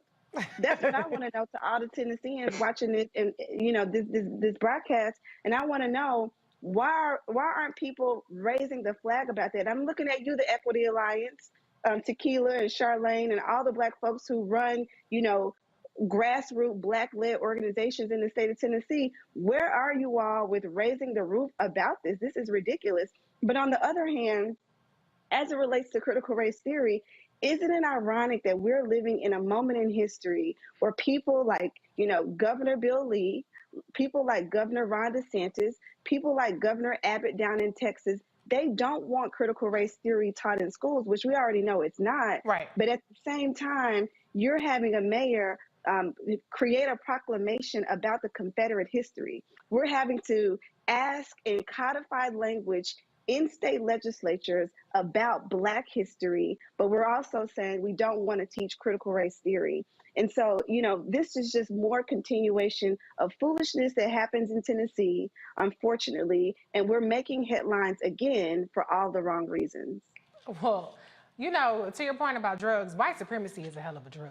And it don't have to be sniffed or snorted or you don't need a needle, nothing. You just look for it. That's it. But, it's giving me Clay and Bigsby, because, that image, but Clay and Bigsby was at least blind. He didn't see that he was a Black man. You were a Black man doing this kind of stuff. So that's very, very weird. Dr. Carr, you have roots in Tennessee as well. What's your reaction to both of these stories? I think it's very American. I'd like to congratulate Curtis Hayes Jr.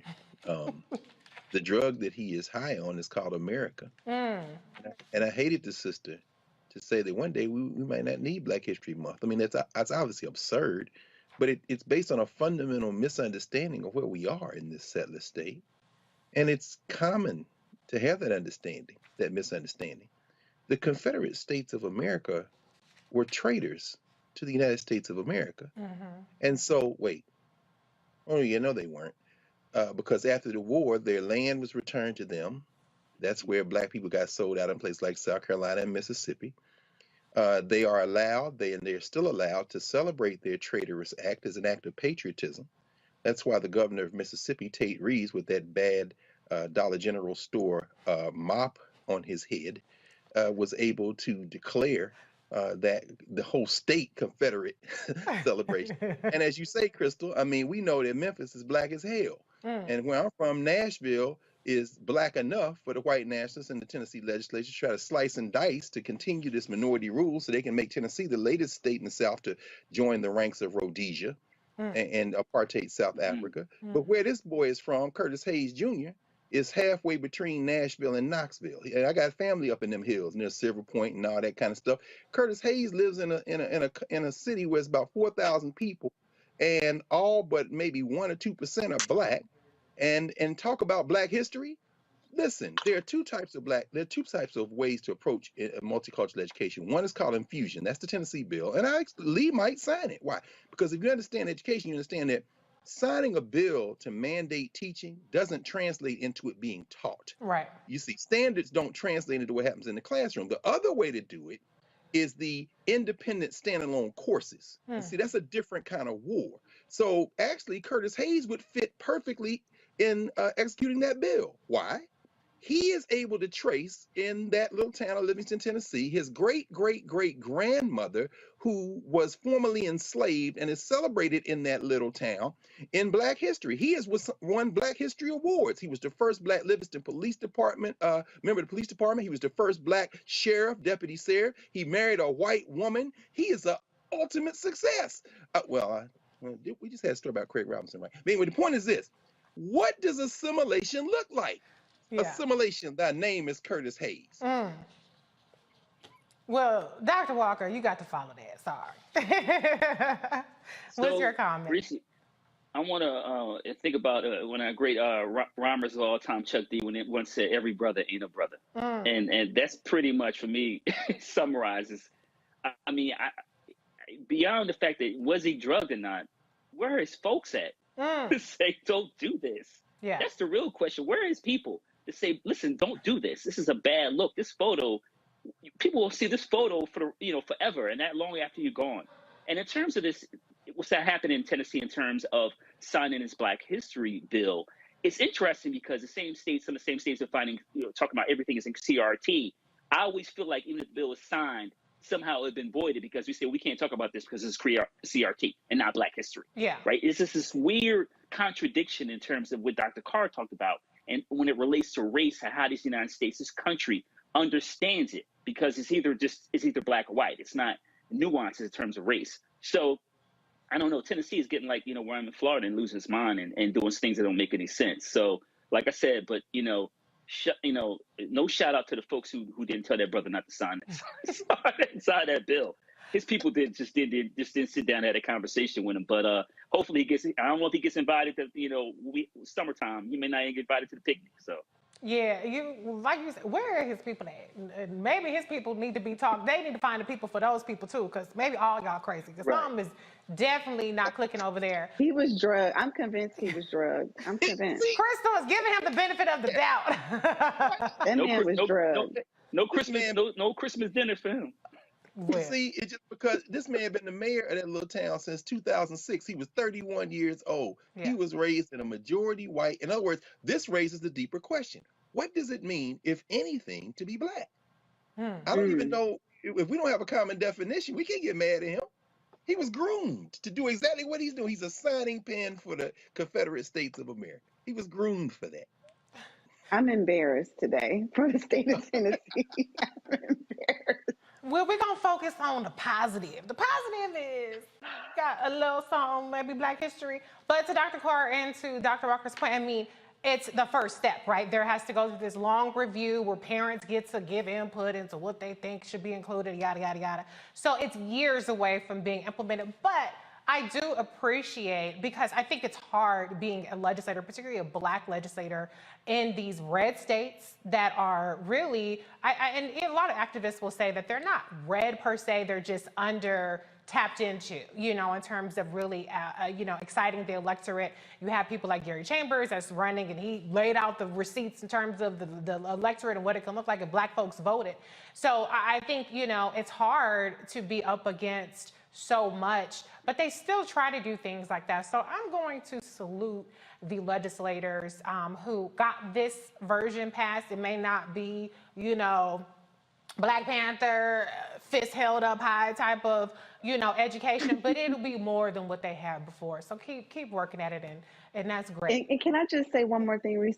Dr. Carr, I'm going to talk to Ramesh about doing away with Black history. We were going to always need Black history, but I know Senator Akberry, and so I'll just remind her about that language and how it's not helpful. But I understand why she, you know, put this legislation forward. But the doing away with Black history, we're going to always we always need Black history, more of it. Appreciate you, sis. Yeah, I agree. I know you are. I know you are. Well, like yes, I told Jane I'll be Elliott. texting her after this. Right. Well, I remember when Jane Elliott was on the show with CJ, Dr. Carr, you probably remember this, CJ Pearson was on, and she said, we need to all give up our titles. I said, nah, I'm going to always be Black. Y'all can give up white, but I'm going to always be Black. So, yes, we're going to always need Black history, point blank, end of period. And we celebrate it every day. We don't need a curriculum, but thank you anyway for your advocacy and getting it into the curriculum. Senator Akbari. You're watching Roland Martin Unfiltered on the Black Star Network. We'll be right back.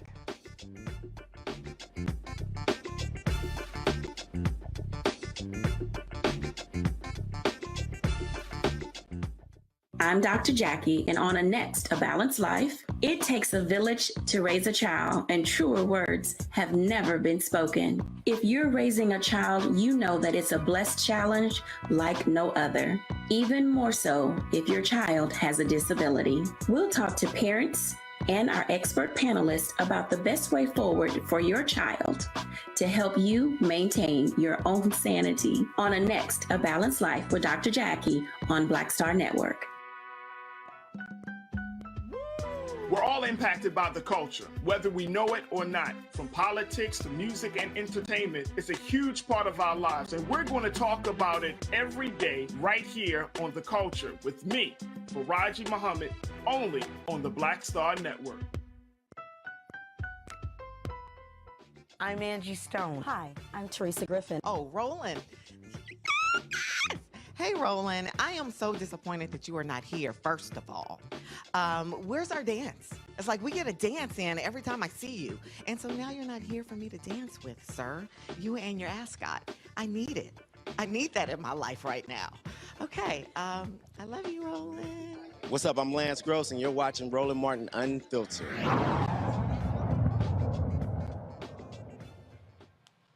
The Chicago childhood home of Fred Hampton, one of the most prominent faces of the Black Panther Party, is now recognized as a historical landmark. Hampton's son and mother spearheaded the Save the Hampton House initiative connected to the film Judas and the Black Messiah, about Hampton and his death. The Black Panther Party leader was shot in his Chicago home in 1969 while police were executing a search warrant. I'm going to go to the panelists, our last story of the night. Dr. Carr, I'm going to start off with you. You know, I think it's interesting that this is tied, or this push is tied to Judas and the Black Messiah, which was a very successful, in some cases, Oscar-winning film. I'm sure that the advocacy long existed, but what do you think about just how there's this commercialization and there's this profit that's made, but there's still unfinished business behind these stories that are being told and really, I don't want to say glamorized because it wasn't glamorized, but being told by Hollywood. What's your take on that? I'm against all of them, of course, but because it's Hollywood, they're there for profit. However, if we can leverage that visibility to get some things done that benefit our community, then we have to take our victories where we can find them. And by the way, you've done an incredible job tonight, as always, when you sit in for Roland, but you're underscoring the point that this is why this platform is so important. Sure, BNC, maybe it'll be bought, maybe it'll be, but nothing is like independent institutions. The Judas and the Black Messiah film had a number of flaws in it, but it was also supported by Fred Hampton Jr. and the family, in part because it did allow this. Now that house there, you know, it's important to understand that Fred Hampton's mother babysat for Emmett Till. They all grew up in the same community. But that story is not going to make it to CNN or MSNBC. That story is being told right here on in our platform here in Black Star Network.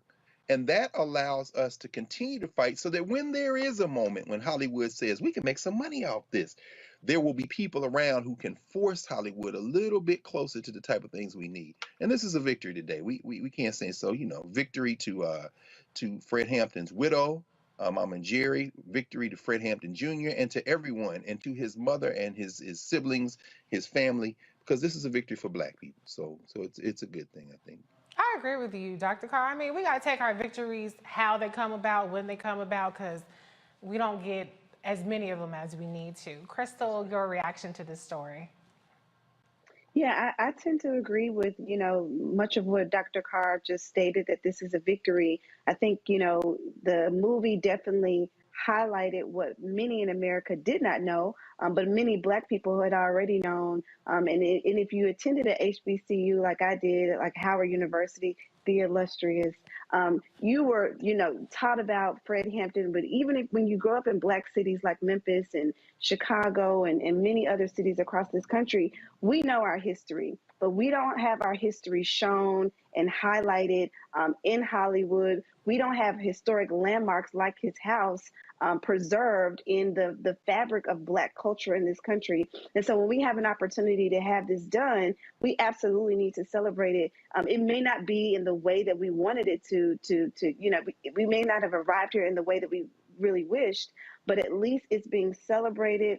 At least people on a national scale are recognizing this. And so I'm happy that this is a win not only for the family and for the city of Chicago, but also for Black culture and Black preservation.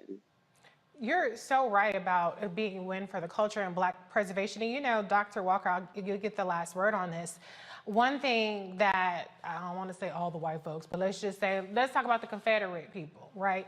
They are very serious about their landmarks, about their statues and their this and their proclamations and all that kind of stuff. And I believe we are too, but we don't always get that institutional support from the various systems, whether it's the city, the government, or whoever, to mark these important landmarks and these historic figures outside of what we can consume on TV. So can you just talk a little bit and close us out about the importance of just landmarks generally and how we really need more of them that are preserving our culture, as Crystal just said?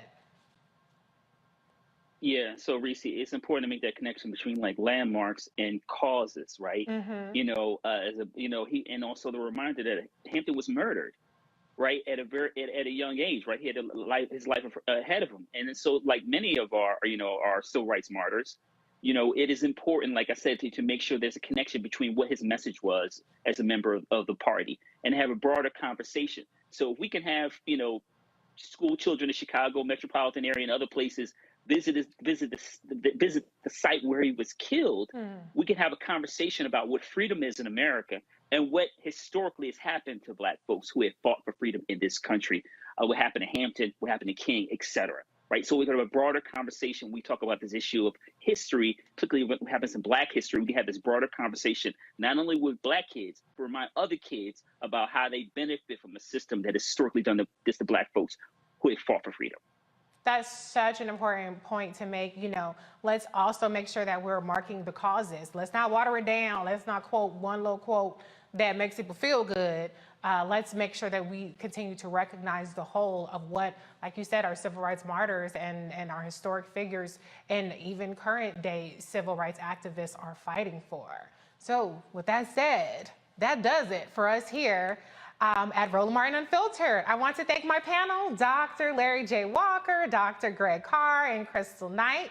A big thank you to you for joining us here on Roland Martin Unfiltered, streaming on the Black Star Network. If you haven't done it yet, download the Black Star Network on all of your devices. You can download it on your iPhone, your Apple TV, Android TV, Roku, Fire TV, Xbox One, and Samsung Smart TV. And as I said in the little promo video, the video quality is impeccable because y'all be complaining about, it looks like this on whatever. Go ahead, download the Black Star Network, and now you can get the high quality video. If you would like to support us so we can continue bringing you the stories that matter to us, checks. You can donate. For the address, if you want to send a check, some of y'all still sending checks, money orders. Maybe, I don't know if you can do checks, but do a money order. P.O. Box 57196, Washington, D.C. 20037-0196, or Cash App. Pay attention to the graphics. Don't get it wrong. There's some scammers out there trying to get your money. It's not going to Roland if it doesn't have these specific things on it. So Cash App is $RM Unfiltered, PayPal Roland Martin Unfiltered, Venmo RM Unfiltered, Zelle Roland@RolandSMartin.com. Okay?